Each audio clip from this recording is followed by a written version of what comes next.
اللہ تعالیٰ نے کائنات میں نشو و نما کا ایک تدریجی نظام قائم فرمایا ہے۔ چاند جب طلوع ہوتا ہے تو بڑا چھوٹا سا دائرہ محسوس ہوتا ہے، پھر اس کی نشو و نما ہوتی ہے تو ایک بڑی روشنی کی صورت میں وہ سامنے آتا ہے، لیکن پورے عروج کے بعد پھر وہ ڈھلنا اور گھٹنا شروع ہوتا ہے، پھر آہستہ آہستہ اس کی وہ عروج والی روشنی ماند پڑتی ہے، اور کچھ دن اس پر ایسے آتے ہیں کہ بالکل دکھائی نہیں دیتا۔ سورج کی شعاعیں جب سورج صبح نکلتا ہے تو ماند ہوتی ہیں، پھر وہ اتنے عروج پہ ہوتا ہے کہ کوئی اس سے آنکھ نہیں ملا سکتا، لیکن شام کو پھر وہ اپنے زوال کو دیکھتا ہے۔ درخت ایک چھوٹے سے پودے کی صورت میں ہوتا ہے، کبھی کبھی یوں بھی لگتا ہے کہ ہو سکتا ہے کہ تیز پانی آئے یا آندھی آئے تو اس کو جڑ سے اکھیڑ دے، لیکن پھر وہ جب پورا جوان ہو جاتا ہے تو پھر بڑے بڑے طوفانوں میں بھی کھڑا رہتا ہے، پھر اس کا بال بھی بانکا نہیں ہوتا، لیکن پھر ایک وقت خزاں کا آتا ہے جب اس کے پتے جھڑتے ہیں، جب پرندے اڑ جاتے ہیں، جب بلبلیں اس پر بیٹھنا چھوڑ دیتی، پھر کوئی کوئل آ کے اسے کوئی گیت نہیں سناتی۔ پت جھڑ کے موسم میں، زوال کے دنوں میں وہ بہت ساری آوازوں اور بہت سارے مہمانوں کو ترستا ہے۔ اللہ تعالیٰ کا حکمت کا نظام ہے، اس نے تدریج کی ہے اس نشو و نما میں۔ بس یہ 2-3 مثالیں دی ہیں، زیادہ بھی دی جا سکتی ہیں۔ اسی طرح اللہ تعالیٰ نے حضرت انسان کو بھی پیدا کیا ہے۔ وہ جوان آدمی جو محنت مزدوری کرتا ہے، دوڑتا ہے، بھاگتا ہے، آتا ہے، جاتا ہے، رزق کماتا ہے تو کئیوں کو پالتا ہے۔ یہ جب بالکل چھوٹا تھا نا تو اسے کھڑا بھی نہیں ہوا جاتا تھا، اس کے والدین انگلی کے سہارے چلاتے تھے۔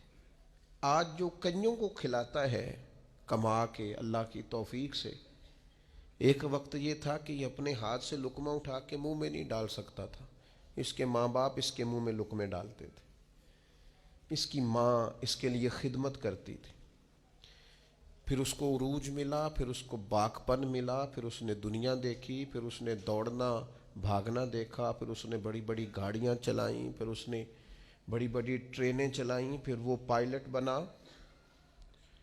اور اتنا بڑا جہاز منوں ٹنوں کے حساب سے وزن لے کے یہ اللہ نے اس کے قبضے میں دیا، یہ لے کے گیا بھی، یہ لے کے آیا بھی۔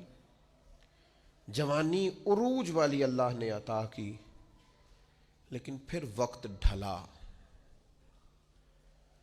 پھر واپسی شروع ہوئی، کالے بال سفید ہوئے، سیدھی کمر ٹیڑھی ہونے لگی، اٹھتے ہوئے گھٹنوں میں درد رہنے لگا۔